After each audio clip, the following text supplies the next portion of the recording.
Hi, guys. Welcome to the first episode of For Creators by Creators. We are a place where content creators, artists of any kind can gather and hopefully find some community, find some resources, and some actionable tips about how to scale your brand, get seen, connect with your audience, and ultimately get paid. We are going to be bringing together some of your favorite content creators, public figures, artists to discuss their journey, to discuss the trials and tribulations of what it actually takes to enter into that monetization moment and scale it beyond, and also to share just some of their favorite learnings and their successes. So here today we have our very first guest, which I am particularly excited to have, which is Danielle Lombard and her little puppo, Mila. Hello, Mila. Hi. Hi. Well, happy to be here. She is an entrepreneur, a content creator, a model, and I have had the pleasure of knowing Danielle for quite some time now. Thank you so much for being Yeah, here. of course. We're so happy to have you and to hear from your story. It's truly amazing. In knowing you for as long as I have, I know that even before you started putting yourself online as a model and as a content creator, you were a small business owner from the beginning, correct? I was. You yeah. were. And so you have that like inherent sense of how to make something that that fits and how to scale it and how to make it sustainable, which I think a lot of content creators have to learn over time. So I'd love to hear a little bit about the beginnings of your story, when you first started developing your brand and when you first started really leveraging content creation and social media to scale it. Of course. Yeah. Well, I'm happy to be here, by the way. It's great to see you. So, like we said, I did have businesses before really becoming and building a big brand on social media. I feel like I had worked for a modeling agency, and it was actually the owner's criteria that we had to get on social media and post. So I'm really grateful for that. I feel like when I was working, I did a lot of car shows and events, and I was more in the import industry, and I actually grew a pretty decent following there. But it wasn't until I decided to go on The Bachelor that I really had this reaction to social media and being in the public eye and people just being more invested in my life and the person behind the character that they saw on TV. And for me, it was a little difficult to filter through all the incoming brand deals because it was a lot. It was overwhelming. It wasn't what I was used to at all before going onto the show. But like you said, I had that entrepreneurial background, and thankfully my sister helped me out. She was in PR, and so she helped me negotiate the contracts. And from there, it was really kind of deciding what I wanted to use that platform for and what it meant for me. And as we've talked about before, like I love traveling. I have my cosmetology license. I had 2 nail salons. And so I really wanted to do something within the beauty space as well. And it quickly just became this platform for me and a personal brand of travel, lifestyle, beauty, and wellness. Absolutely. And I know that a core part of your brand today is helping unlock that wellness, healthy, positive, feminine energy and being able to help other people see how they can unlock that in their own lives. And I think a good part of unlocking a healthy sense of self as a female creator is figuring out how to get paid for your work, right? Definitely. And obviously you went through this really unique trajectory of building it on your own with the help of the mechanism of import modeling that does have kind of a innate fan base to follow it, but then you were thrown into the tornado of Bachelor Nation, right? Which is just explosive in a lot of really great ways. But to your point, that means that when you left the show and are then processing all of the kind of mental gymnastics of life after the show, you're also fielding this huge new influx of business opportunities, right? So can you walk us through, for people that either might be at that point of their journey or are actually trying to get to that point of getting those brand deals, can you walk us through a little bit about what it looks like to identify a good opportunity, to know kind of what your brand represents and how to find ones that are aligned, and then especially how to know how to navigate and monetize those opportunities in a way that's actually meaningful and sustainable? Yeah, I mean, I think that for most people that want to be involved in this or are even trying to work out those brand deals and get paid opportunities and have it be sustainable is really just kind of sitting back and seeing what is your personal brand? And for me, that's what are my interests? What do I love doing? What am I passionate about? Because for your audience, they're going to see those things. Like, don't just choose something or an industry because you feel like it's going to be highly profitable, because nowadays everybody on social media, they crave authenticity. So it's really just being true to yourself and what your core values are. And for me, after I got off the show, it was hard to mitigate those opportunities because, for me, I walked away from my businesses after I went on The Bachelor. I Mm-hmm. had those businesses with my ex, and I tried to run them with him, and things happened where I felt like I just couldn't have a relationship with this person at all anymore. And so I stepped away from that. And for me, there were times where I could look back and be like, I wish I was more selective with certain brands I worked with, but I really worked hard at maintaining good relationships and rapport with the brands that I did love. Mm-hmm. And I think that's really valuable. And for someone starting out, it's just really starting to curate your content, and not necessarily in an authentic or not in an authentic way, but not in a aesthetic way. Like, you could choose your niche. Like, I think there's a lot of influencers that have like the beautiful Instagram Mm-hmm. curated pages, and there's a lot of people that just go on and post in a story format and just set their little iPhone on a counter and record themselves talking about things that are happening in their daily life. Mm-hmm. So I think for you, it's thinking, or for creators that are interested in this space, it's how to speak the most authentically to yourself, because it'll translate well to your audience.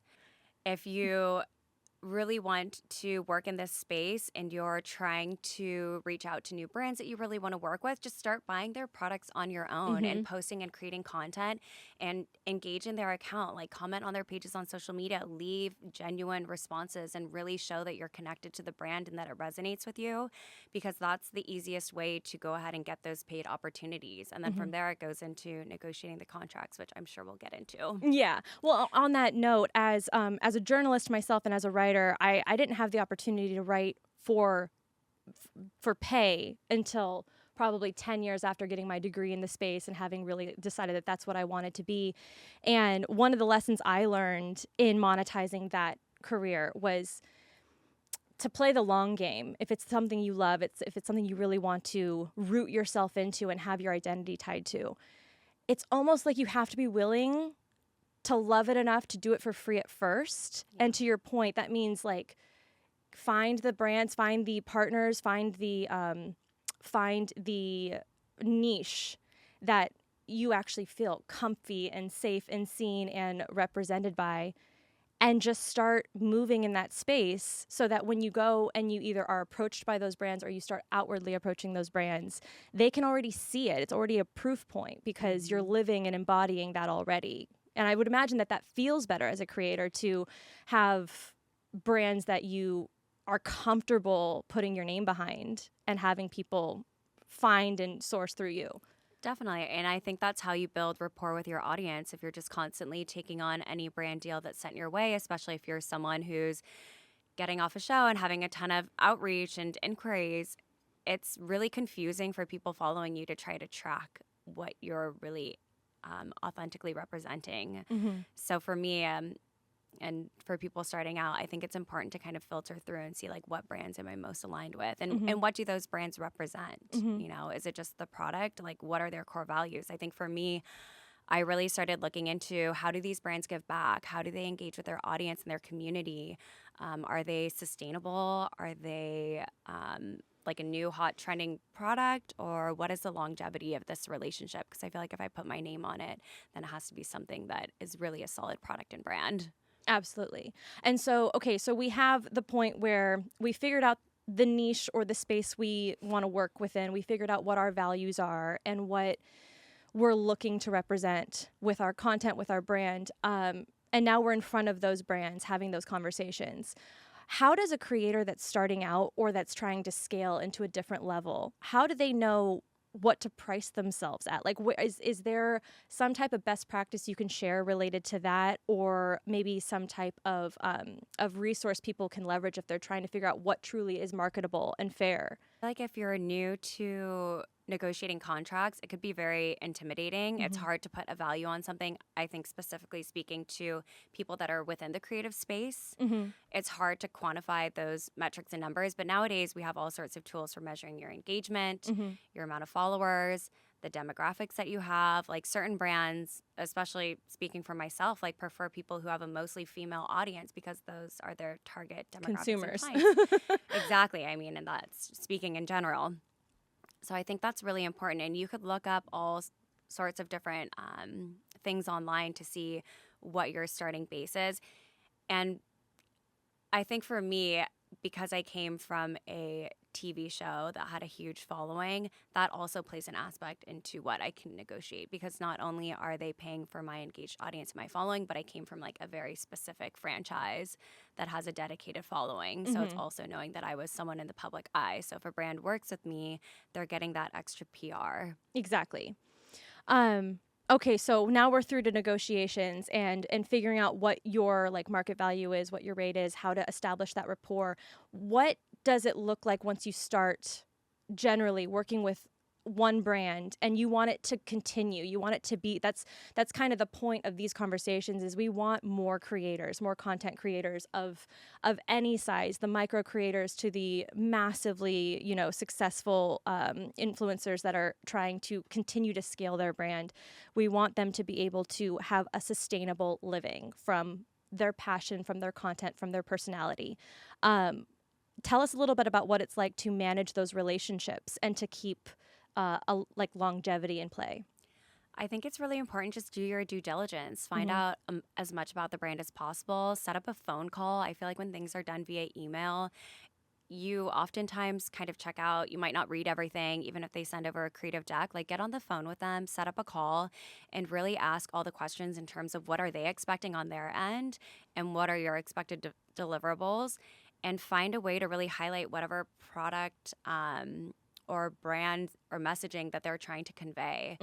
And I also think that when you're creating that content, look at their page and their aesthetic. Like, you not only want to make sure that this is being well received with your audience, but you want them to want to repost it on their page. And Exactly. you'll make more if they whitelist it, if they want to add it to their website, if they want to extend usage rights. Like, those are all key negotiating terms on how you can get paid more. And I feel like the more that they want from you in terms of content, the more likely they are to want to work with you again. And so part of it is make sure you're actually making content that's attractive and valuable and resonates and has that authentic edge and is in a way evergreen that they can continue to use, right? So think beyond just that moment while also trying to be topical and on trend and, speaking to the current dynamic at play. I want to go just a little bit further back in your story real quick, which was, I know that, so it's around, what year was Bachelor in Paradise? It was... Bachelor in Paradise was right after. So I did Bachelor 2017. I feel like Bachelor in Paradise was almost immediately after. I think it was still like 2017 to 2018. So you experienced the, like, let's say the huge spike into the level that you're at 2017, 2018 with that kind of built-in fan mechanism. And then you're kind of riding that right up into the pandemic. And the pandemic changed things for everyone. In some cases, it gave people the opportunity to really blow up online and really dedicate themselves from, maybe their real world corporate job to full-time content creation. And for others that were already in the space, it saw a lot of things dry up, right? What was the effect of the pandemic on your career as a content creator? I feel like the effect for me was pretty bad. I felt like most of my content was me being out. It was me traveling. It was me hanging out with all of my friends from the show and within, my social circle in LA. And I wasn't doing that. Like, I quarantined by myself for 60 days.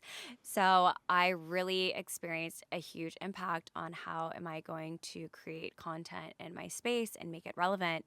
And it was something that I actually really struggled with. And for me, I pivoted. I stopped doing things on social media and I actually went into creating my own product and brand. And I put that focus in starting a separate Instagram account for that page and growing that audience and just trying to do it in an authentic way. So for me, COVID was really difficult and I stopped creating content because I just didn't feel like I had any of that inspiration. So, but it sounds like it did kind of propel some type of creativity towards something beyond just your personal name. You were once again exercising that entrepreneurial bone, right? And and building. What was one of the most pivotal moments, would you say, in your career thus far as a content creator? I would definitely say after going on The Bachelor, Mm-hmm. and I feel like that specific season that we were on with my fellow cast members, that was really when it started people looking at these contestants from the show as influencers in that same space of bloggers. Like we Mm-hmm. had just as much of a following and engaged audience as someone who started off as a fashion blogger. Like people were very invested in our lives and the things that we were doing and the products that we were using and the clothes that we were wearing. Mm-hmm. And so that to me was a very pivotal moment of being like, wow, I didn't understand the gravity of what was going to happen after I got off the show.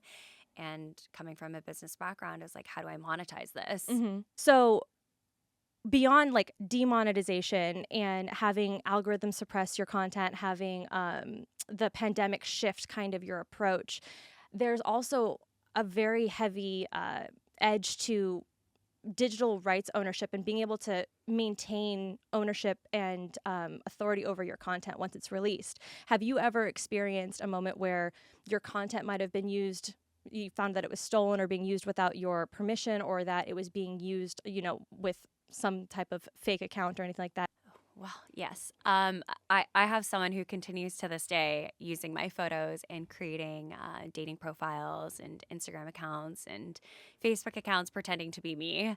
So that's been an ongoing issue. If I could get on Catfish, that would be amazing to find this person. So you don't actually know where they are? I've had a person reach out within this last year and tell me that it's actually someone who lives in Dallas, Texas, which is very interesting. But yeah, they'll go on and they'll message people that are on my following list and my friend list and reach out to them, and they've made a lot of money off of me. Yeah. So that is something that I've struggled with. And for that, unless I watermark every single one of my photos that I post, there really is no way to control that. And I feel like nowadays there's so many tools that you could use to just remove the watermark. That's been very difficult for me.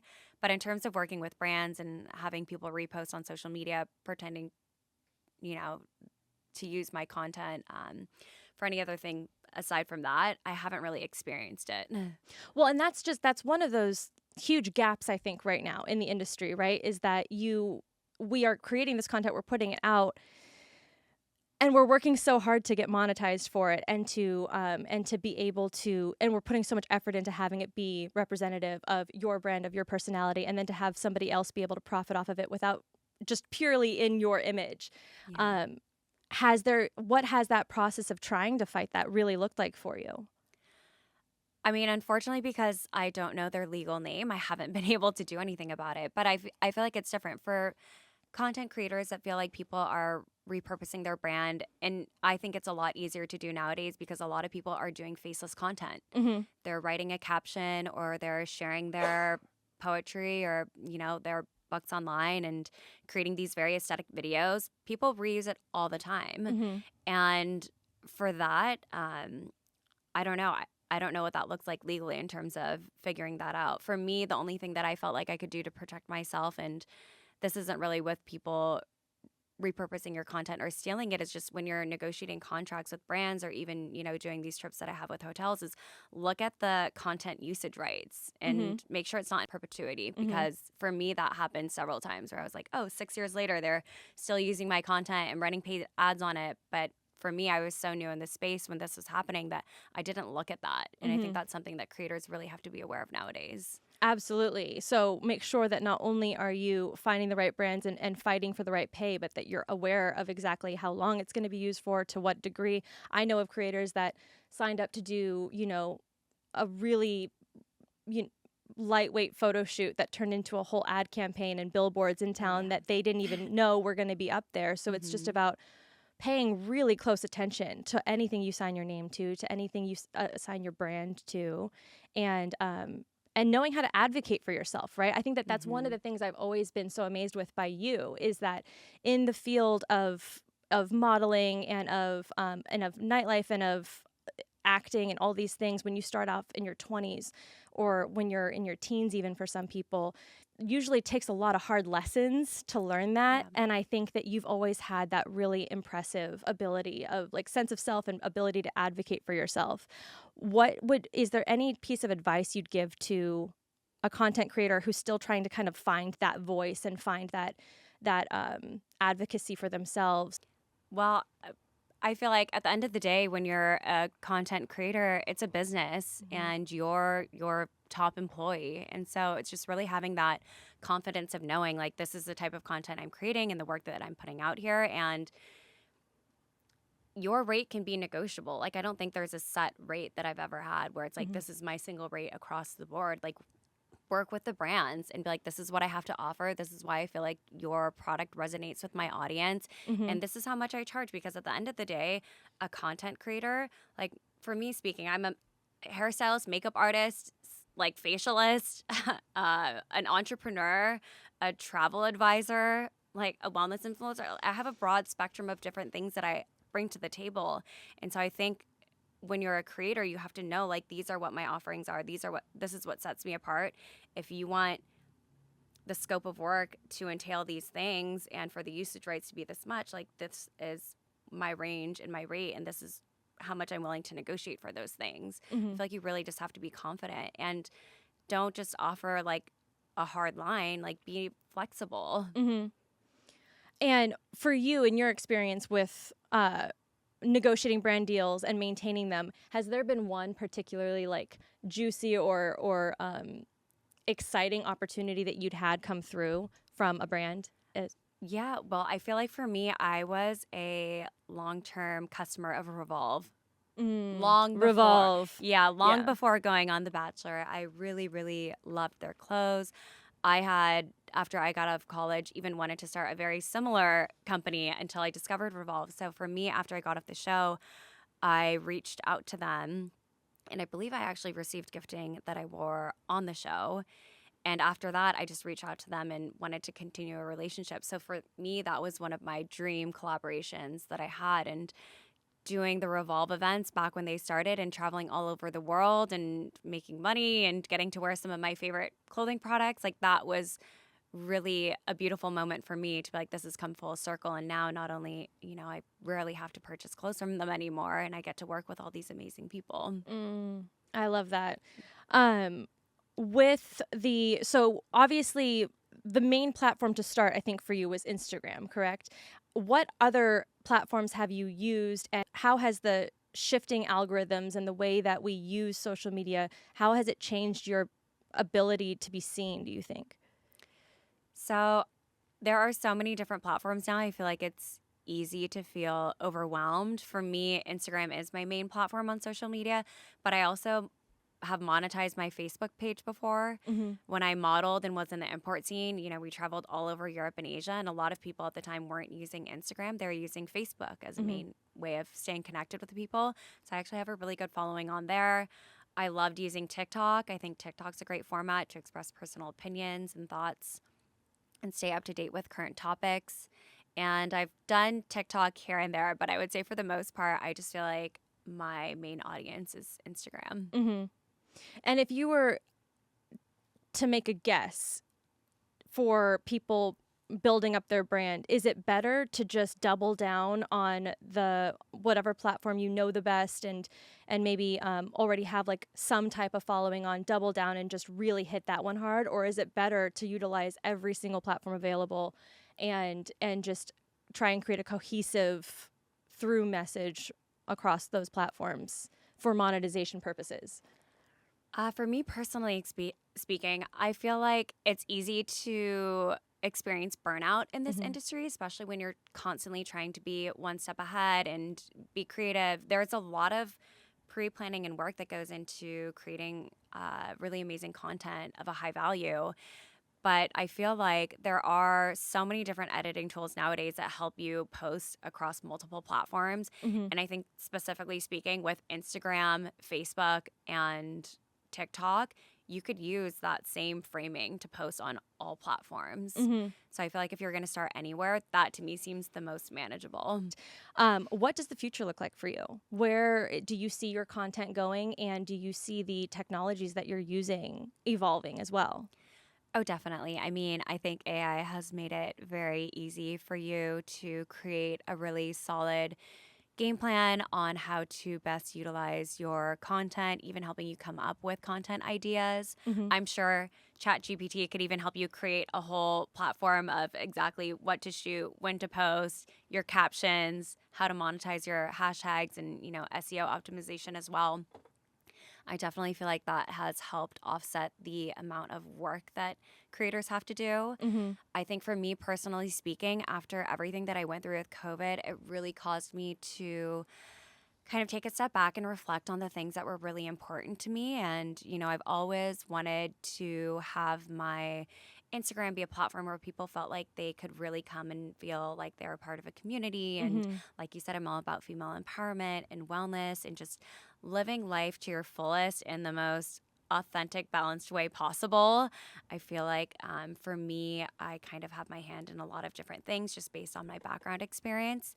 But I feel like I'm slowly transitioning more into a space of redefining what wellness means for me. Mm-hmm. And I think that'll be me doing a lot more things like this, where I'm talking on camera and speaking about the things that I've been going through in my life and finding a way to tie that into the content that I've already been creating. Mm-hmm. And when you look back on those last 10 years, let's say, is there something that you wish you knew at the beginning that you knew now that maybe somebody in our audience that is experiencing the same thing could learn from? Definitely. I mean, I think for me and how to be really successful in this industry is really work hard to build good relationships with the brands that you love Mm-hmm. and be in alignment. I think for me, there were definitely moments where I was just trying to make as much money as I could. Mm-hmm. If I'm speaking and being perfectly honest, and looking back, I would have scaled it back a little more and I would have just looked at some of the brands that I really loved and created long-term contracts with them. Mm-hmm. So again, it's kind of having that long game in mind, knowing that if this is the career that you want, how to set goals and find partners for it and really structure that future so that you can grow with it and grow with them versus maybe just having that kind of feast at the beginning. Yeah, because I feel like I see it still happening a lot, and I understand where they're coming from because, like I said, I kind of fell into that space as well. But for me, if you really want this to be sustainable and have it work out for the long term and make a career out of it, I think be really intentional with those things. Absolutely. One of the other things that we see a lot in the creator economy is that those that are trying to get to that sustainable monetization place, right? Sometimes they're churning out content all day, every day. It's just consistent production, editing, release, engagement. It's just this 24/7 job when you're trying to build. Have you ever experienced burnout related to your content creation, and how did you overcome that?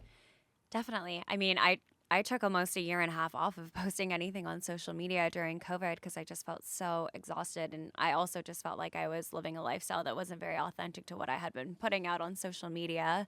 But like I was saying, I think you hear so many different things nowadays of how to be successful. People will tell you have to post a certain amount of stories a day and you have to do at least one post on your page every single day. And I don't find that true. I think I've seen so many people that have been able to grow a really incredible audience. And I think at the end of the day, like I said, people nowadays are looking for things that are relatable and tangible. Like social media has become a point for a lot of people where they go online and they get depressed or they feel bad about themselves. So how are you making your content feel more tangible and related to like your target audience and demographic? Mm-hmm.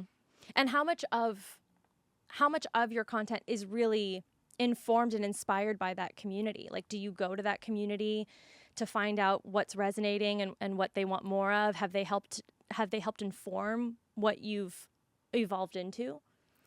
Yeah, well, so I think for me, that's an interesting question.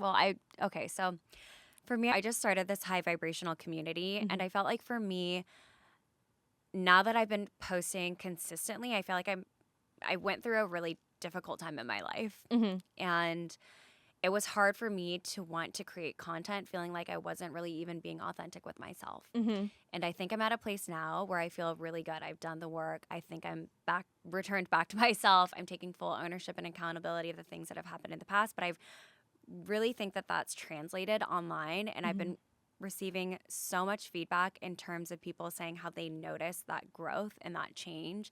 And so for me, that's been really inspiring. I'm like, okay, they see the work that I've been doing. And now I just have to open up and actually talk about those things, which I feel like for me is the next step. And I'm slowly getting there. So I have a community that I just started on Instagram. I love that they've done that. It's a members only community that I moderate, but I'm able to really connect with my audience that I feel like has truly been following my journey that I've been on and get to know them better as well, because you can only have so many limited interactions with people through comments. But I feel like when I go on there, I can actually truly have single one-on-one conversations with these people. Absolutely. What's one surprising discovery or thing you've been taught by somebody in your community in that engagement?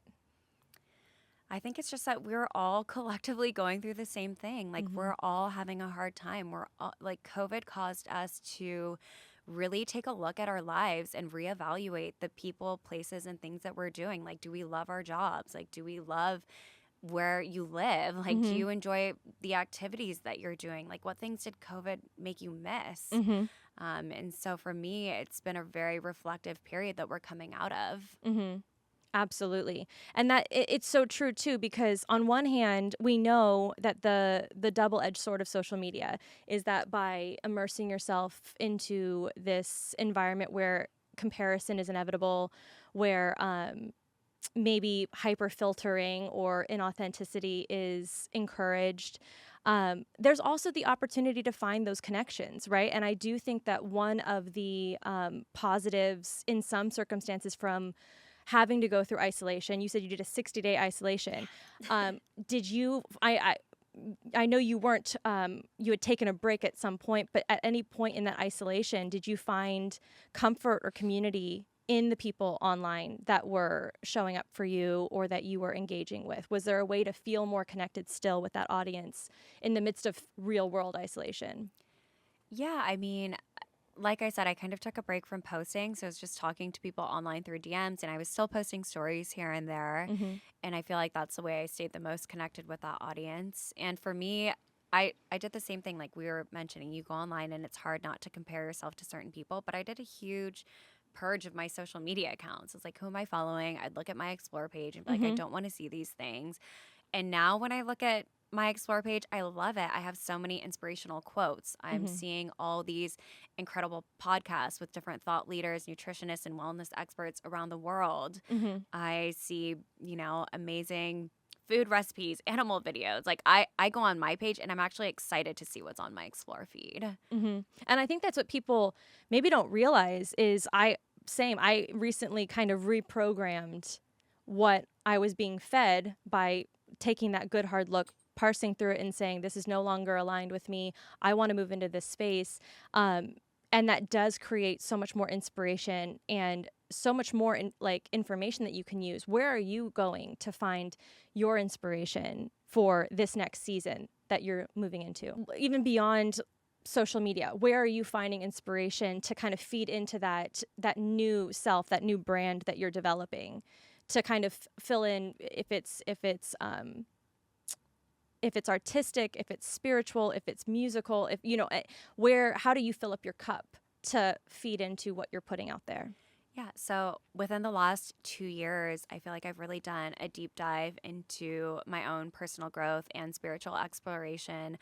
I just started asking questions within my community, whether that was online or amongst personal friends. And I just started exploring those things. I've sat in some pretty incredible plant medicine ceremonies. I've met people who I feel like are a lot more knowledgeable and experienced than I am just through social circles. I joined a lot of communities on WhatsApp where I'm getting fed information of different events, circles, podcasts, and different sources for information. And for me, I've just been trying to absorb as much of it as possible.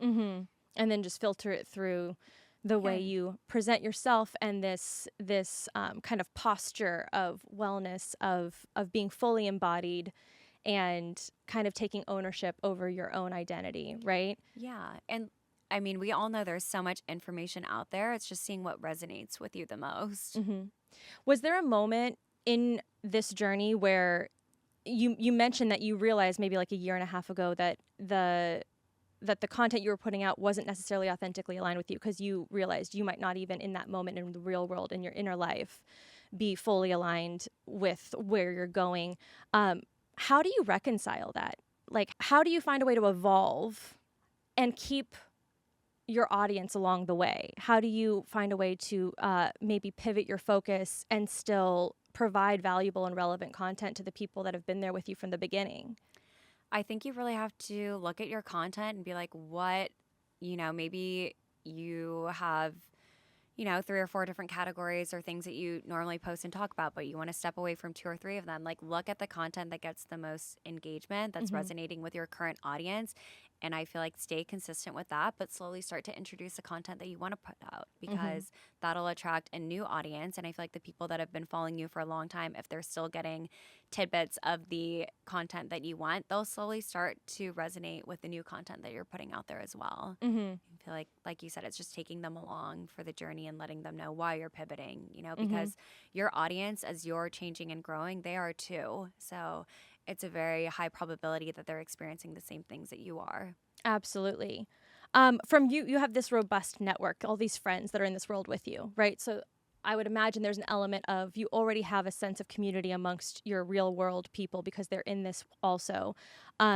What have other content creators taught you about this business that's really served you well in the long run? Yeah, I have lots of friends in this space. And I feel like for me, it's really putting yourself out there. And by out there, I mean setting dates during the week and just having a pretty strict curriculum of, this is when I'm going to do my brand outreach. Like, this is my posting schedule for the week. And not only that, but I feel like if you're in these big cities where they're having tons of events, like, get yourself out there. Like, Mm-hmm. go and network and meet these people in person, because when they see you face to face or establishing a bigger connection, I can't even begin to tell you how many emails some of these brands get every single day, Mm-hmm. where even if you have the most beautiful standout pitch deck or profile, sometimes they just won't see it. Like, it's hard to filter through all of those people. So I think if you can get yourself invited to these events, Mm-hmm. it's a huge advantage. If you want to get invited to these events, like I said, just post the product, even just share it on your stories. If you don't want to do an in-feed post, show that you're actually a consumer and that you love their brand, Mm-hmm. engage with their account, and they'll invite you to the events. Absolutely. It's just that when it's organic and when it's aligned, something beautiful happens, right? And the Mm-hmm. audience can feel that. They Yeah. can sense that they want to have some of that, which is part of what compels them to buy into the partnership and that brand. Um, the algorithms that we have constantly determining where and how often we're seen. Have you ever experienced lockout or complete suppression by the algorithms that you've had to work through? Yeah, I mean, I feel like I experienced a huge dip even before I took time off of posting on social media, where my content just wasn't getting seen. And even though I felt like the content was really valuable and was high quality, for whatever reason, it was almost like, we talk about the term shadow banned. Like, Mm-hmm. Instagram had just completely removed you from the algorithm, which was really defeating. And I feel like for me, the way that I did get around it was starting to post more consistently. And not only that, but creating content with other influencers and other people within that space, so that not only were you just posting your content on one page, but you're also reaching out to their audience as well. Mm-hmm. So you've given so many tangible, like, actionables that audience members can take with them from here. How to negotiate your contracts, how to find out the brands that align with you. For the, like, wellness lifestyle type of content creator, is that really the main avenue towards monetization, is those brand partnerships, or have you found other revenue streams that are natural in that space? For me speaking, I think that most of my income comes from brand deals, but I know that a lot of people have started to monetize by selling digital products Mm-hmm. and get affiliate codes. Like, if you have great engagement and an amazing, like, click rate in terms of links that you post online, reach out to brands. And every single brand nowadays has affiliate programs. And Mm-hmm. that's something to where, even if you sign them up for like a monthly subscription service, sorry, as long as that person continues purchasing the product, every single month you'll be making a commission off of their sale that you just had to maybe post a couple of stories for. Mm-hmm. So I feel like those are other great ways that you could monetize. Oh, I thank you so much for being here. Your story, Thank you. I love to see from our 20-something-year-old selves I know. Oh my to gosh. today. It's been such a journey. We've all, as a collective society, humanity, we've been through a lot in the last few Yeah, we years, and really I have. think that there are definite, there are some dangers related to, some psychological dangers associated with certain types of putting yourself online and being vulnerable in that way and presenting yourself. But there's also a lot of benefits to it as well. And obviously, if you have a voice and you know how to use it, there's truly opportunities to make a living, make a sustainable income, and scale something that actually means something to you. And I thank you for coming on and sharing all these with our audience today.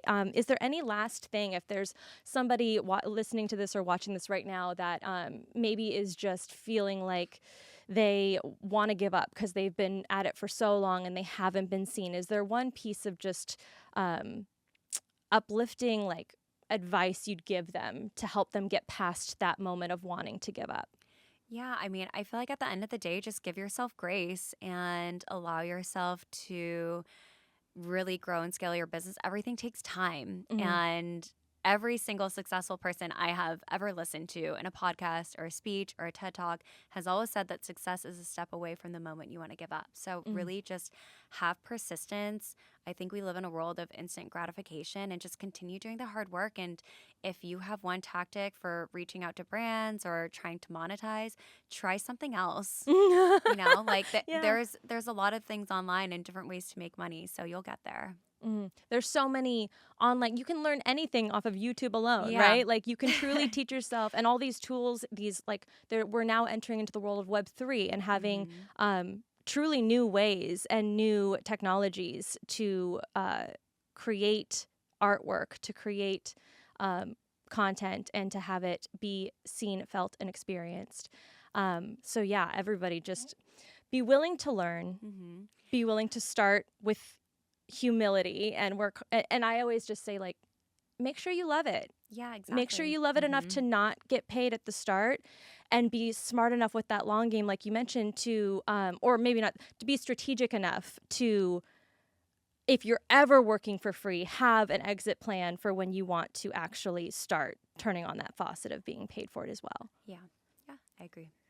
Well, thank you so much. Yeah, Thank you guys for tuning in. thank We are for creators by creators. We will be here routinely to make sure that you, our audience, are able to figure out the way to get paid for your work, to get respected for your work, to have the work be actually attributed to you and be able to maintain that ownership.